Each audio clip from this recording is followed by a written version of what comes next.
پتا نہیں کہ یہ مجھے لے کے کہاں جا رہے ہیں. میرا شوہر ہے, جہاں جا رہا ہے میں بھی جاؤں گی. میرا شوہر ہے, مجھے ان کے ساتھ چلنا ہے. میرے پتی ہے, مجھے ان کے ساتھ جانا ہے. چند دنوں کے سفر کے بعد ایک بیابان جنگل آ جاتا ہے. اس بیابان جنگل کے اندر اپنی بیوی کو چھوڑ دیتے ہیں, اپنے بچے کو چھوڑ دیتے ہیں. ہاجرہ کو اسی جنگل میں چھوڑ دیا. اسماعیل جو ابھی اپنی ماں کا دودھ پیتے ہیں اسی جنگل کے اندر چھوڑ دیا. تھوڑی دیر بیٹھتے ہیں, سستاتے ہیں اور پھر وہاں سے جانے لگتے ہیں.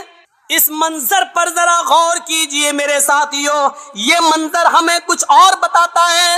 اس بیابان جنگل میں چھوڑ دیا. آج جس جنگل کو ہم مینا کے نام سے جانتے ہیں, مینا کی وادی کے نام سے جانتے ہیں, اس جنگل میں چھوڑ دیا ہے. آپ کو پہلے اس کی ایک کنڈیشن بتا دیں. آپ یہاں سے کلیت چک تک جائیں گے, جگہ جگہ پر آپ کو بجلی کے پول ملیں گے, جگہ جگہ پر آپ کو بجلی کے کھمبے ملیں گے. آپ روشنی پائیں گے اور سیدھے کلیا چک پہنچ جائیں گے. لیکن اس زمانے میں بجلی کے کھمبے نہیں لگے ہیں. دن میں بھی سائیں سائیں بیت رہی ہے. ابراہیم علیہ السلام نے, ہاجرہ نے اس جنگل میں دائیں بائیں دیکھا. بڑے بڑے درخت تو لگے ہیں لیکن درختوں پر ایک چڑیا بھی نظر نہیں آ رہی ہے. چڑیا کیسے نظر آئے گی؟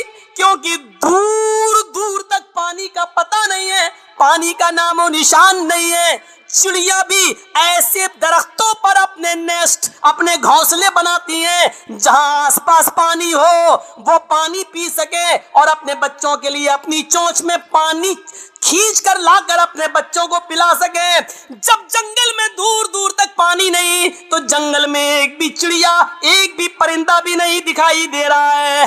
سوچو, ایسے بیابان جنگل میں حکم ہوتا ہے کہ یہیں اپنی بیوی کو چھوڑ دو.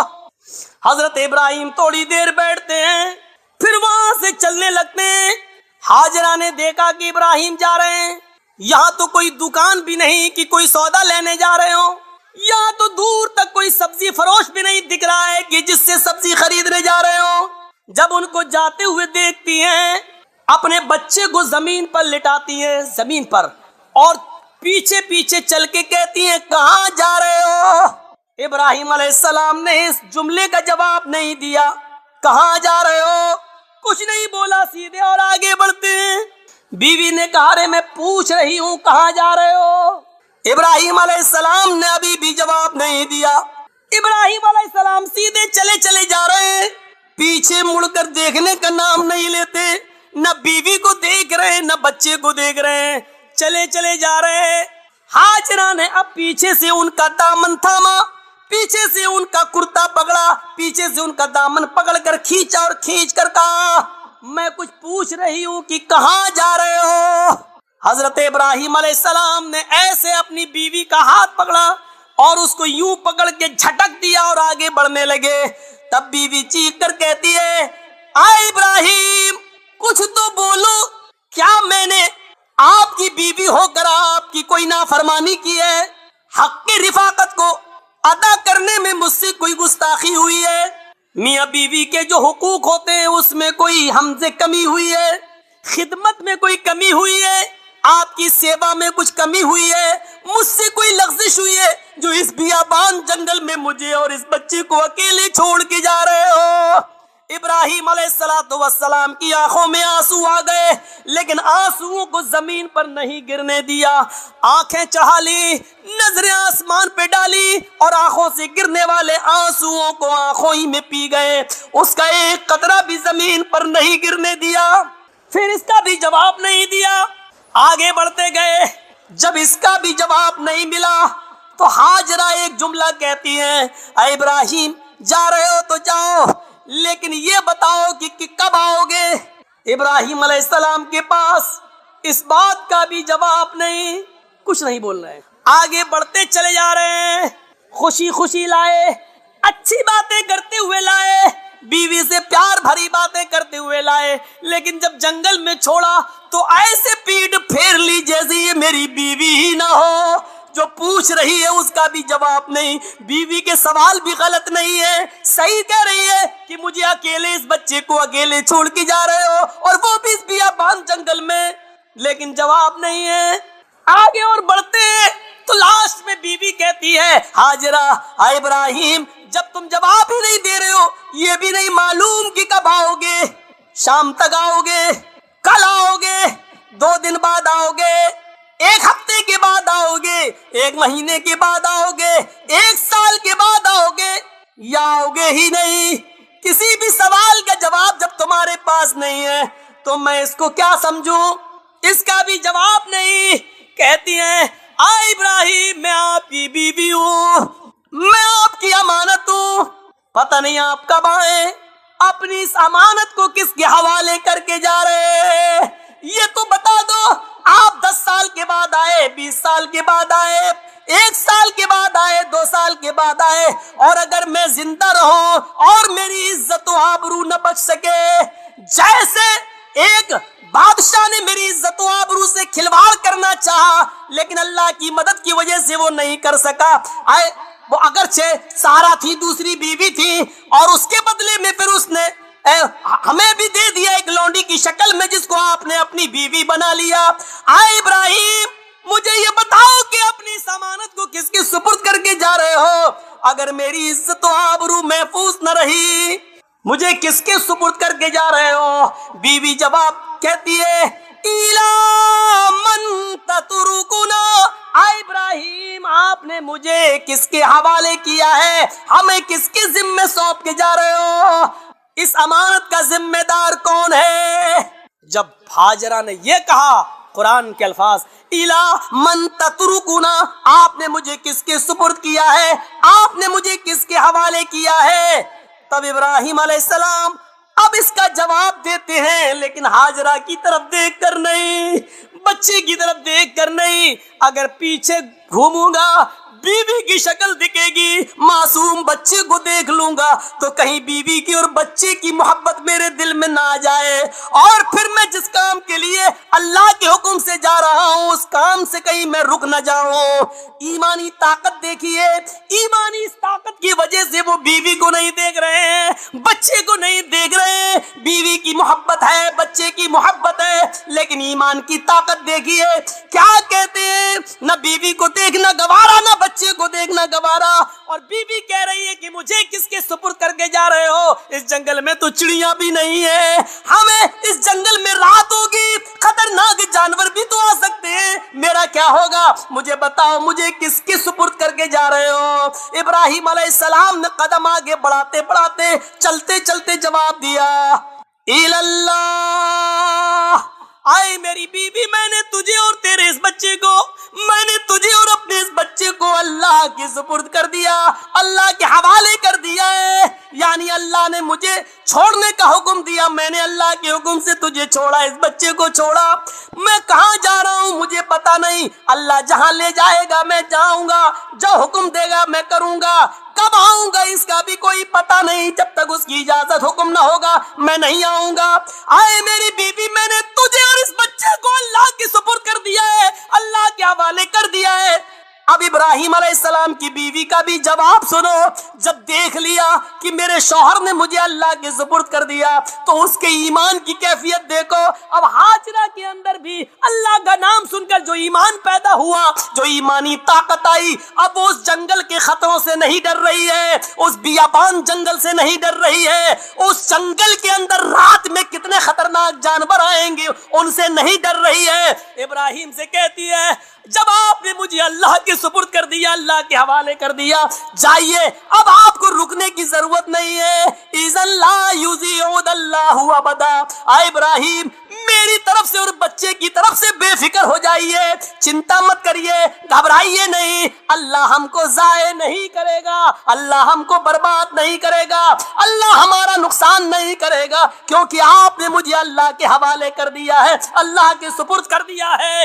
یہ ہوتی ہے ایمان کی طاقت جو آج ہمارے اندر نہیں ہے۔ یہ ایمان جب ہمارے اندر نہیں ہے تو ذلت تو آئے گی، رسوائی تو آئے گی۔ اللہ نے اسی ایمان کے بارے میں کہا تھا وَلَا تَهِنُوا وَلَا تَحْزَنُوا وَأَنْتُمُ الْأَعْلَوْنَ إِن كُنتُم مُؤْمِنِينَ۔ ہم عزت دیں گے، بلندی دیں گے، لیکن ایمان پہلے پیدا کرو اپنے اندر، مومن بن کر دکھاؤ۔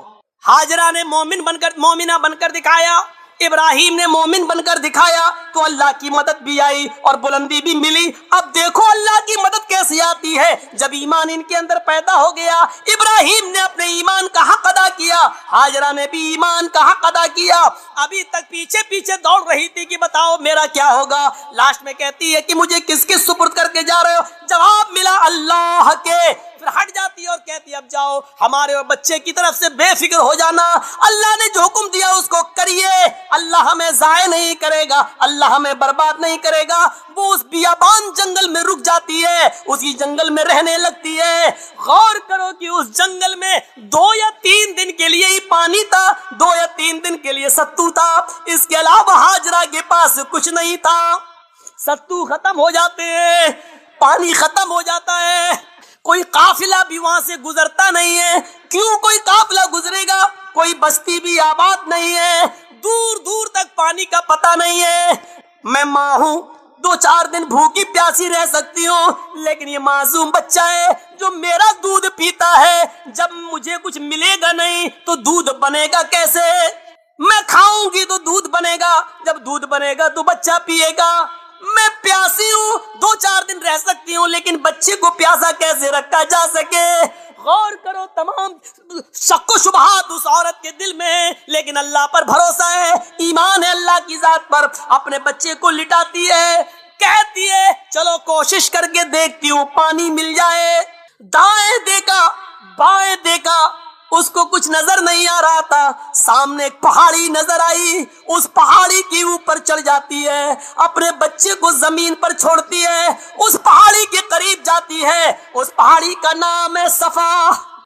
اس پہاڑی پہ چڑھ کر, اونچائی پہ چڑھ کر نیچے کی طرف دیکھتی ہے.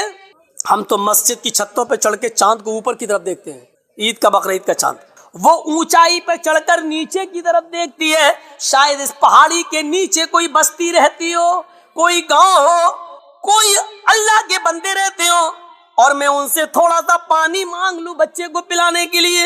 وہ جس امید کے ساتھ گئی اس کی امید پوری نہیں ہوئی. پہاڑی پہ چڑھ کے نیچے دیکھتی ہے, لیکن وہاں کوئی بستی نہیں ہے, کوئی آبادی نہیں ہے, کوئی گاؤں نہیں ہے.